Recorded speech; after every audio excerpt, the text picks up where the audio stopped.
आप गाड़ी में घूमते रहते हो, टाइम पे नहीं पहुंचते हो, क्या चक्कर है? इतनी शिकायतें हम आप से करेंगे तो फिर कैसा चलेगा? गाड़ी में बैठ के मोबाइल चलाने लगते हो आप, ऐसा क्यों?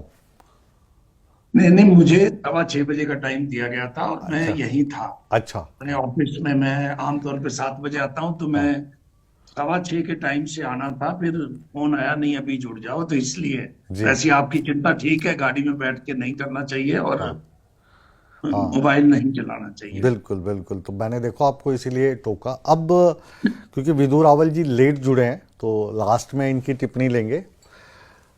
आप बताइए कि ये जो हम बात कर रहे हैं अभी लगातार अरोड़ा साहब से, ये लगातार ईवीएम पर टिप्पणी करते हैं जब किसी राज्य में ये हार जाते हैं। लेकिन ये कह रहे हैं कि हमारा इससे विश्वास उठ गया हुआ, और क्योंकि मुख्य विपक्षी पार्टी हैं और अब तो महाराष्ट्र की जो अगाड़ी इनका गठबंधन है वो भी सामने आ गया, ये कह रहे हैं हमें ट्रस्ट नहीं है इस पे। तो ट्रस्ट नहीं है तो क्योंकि लोकतंत्र का हिस्सा है और मुख्य विपक्षी पार्टी है, तो इनकी जो मांग है वो कितनी जायज़ है? सुप्रीम कोर्ट ने जो टिप्पणी की, उन्होंने कहा कि ये जो याचिका है इसमें दम नहीं है, सुप्रीम कोर्ट ने उसको किनारे रख दिया। उस पर सुप्रीम कोर्ट की टिप्पणी पर फिर रणदीप सुरजेवाला टिप्पणी करते हैं कि ये बात अच्छी नहीं है सुप्रीम कोर्ट की। एक पत्रकार के तौर पर आप इन दोनों चीज़ों को कैसे देखते हो? ऐसा मुकेश जी, वैसे ये देखो, कांग्रेस पार्टी जो ये उठा रही है, वो अनेक चुनावों से कांग्रेस पार्टी जब से विपक्ष में आई है तब से उठाने लगी है। और हम लाल कृष्ण आडवाणी जी ने भी इस पे कभी प्रश्न किए थे। हमें या तो अमेरिका की तरह 2-3 ऑप्शन देने चाहिए। अमेरिका में कई तरह से वोटिंग होती है, जी। आपको मेरे से ज्यादा विस्तार से पता होगा। और मैं तो ये कहता हूं, विपक्ष सबसे पहले, अगर उसको बिल्कुल ईवीएम पे विश्वास नहीं है, तो इनके जिन स्टेटों में विपक्ष का सत्ता है, वो नगर पालिका और पंचायत के चुनाव जो है वो पहले करवाए। अभी पंजाब में शायद जो पंचायतों के चुनाव हुए थे, वो आम आदमी पार्टी ने बैलेट पे करवाए थे। लेकिन हमारे यहाँ तो एक छोटा सा 900 मेंबरों का एक क्लब है, उसके भी ईवीएम से चुनाव हुए। बार के चुनाव भी ईवीएम से हुए। वकीलों ने भी चुनाव ईवीएम से करवाए। तो ये कांग्रेस पार्टी जो प्रश्न उठा रही है, उस प्रश्न में मुझे ये लगता है कांग्रेस पार्टी को पहले आत्मचिंतन करना होगा। वो क्यों हारे? हरियाणा में तो ये अपनी फूट की वजह से हारे और बीजेपी माइक्रो मैनेजमेंट से हारी।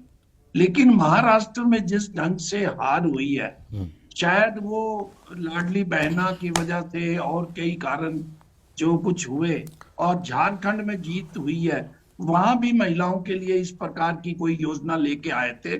कांग्रेस पार्टी थोड़ा ज्यादा जल्दी में है। वो पहले आत्ममंथन करे, उनके अंदर क्या कमियां हैं। हरियाणा में तो बहुत सी कमियां हैं, हम उन पे पहले भी कई बार डिस्कस कर चुके हैं। हुड्डा साहब को एक छत्र राज देना, और भारतीय जनता पार्टी जो इस बात में माहिर है, वो ये साबित करने में बड़ी तेज है कि उन्होंने साबित कर दिया कि अगर जाटों का राज आएगा तो बाकी लोगों को समस्याएं होंगी। वो पुरानी वीडियो लेके आए, दीपेंद्र हुड्डा की वीडियो लेके आए, और कुमारी शैलजा का मुद्दा उठाया।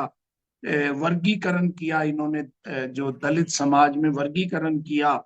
ये सारे मुद्दे थे हरियाणा की हार के, तो हम सारे मुद्दों पे विश्लेषण कर सकते हैं। अब महाराष्ट्र में इतनी बड़ी जो हार हुई है, पहले उसका वो विश्लेषण करें। मुझे नहीं लगता सीधा सीधा पहले ईवीएम पे ये ठीकरा फोड़ने वाली जो बात है कांग्रेस पार्टी को। निश्चित रूप से इससे थोड़ा सा वेट एंड वॉच करके पहले आत्ममंथन करे, पहले ये देखे किस कारणों से उनसे जनाधार घटा है। जी। मैं देख रहा था भाटिया साहब, 38 वापस प्रतिशत। आपके पास लौटूंगा। आप बने रहिए। चारों मेहमान हमारे, ललित अरोड़ा जी, सुरेंद्र भाटिया जी, अन्नू सूरा और विदु रावल जी, एक मेहमान हमारे साथ जुड़ रहे हैं जो इस पूरे के पूरे मसले से डायरेक्टली जुड़े हैं। उनका नाम है भारत भूषण बत्रा।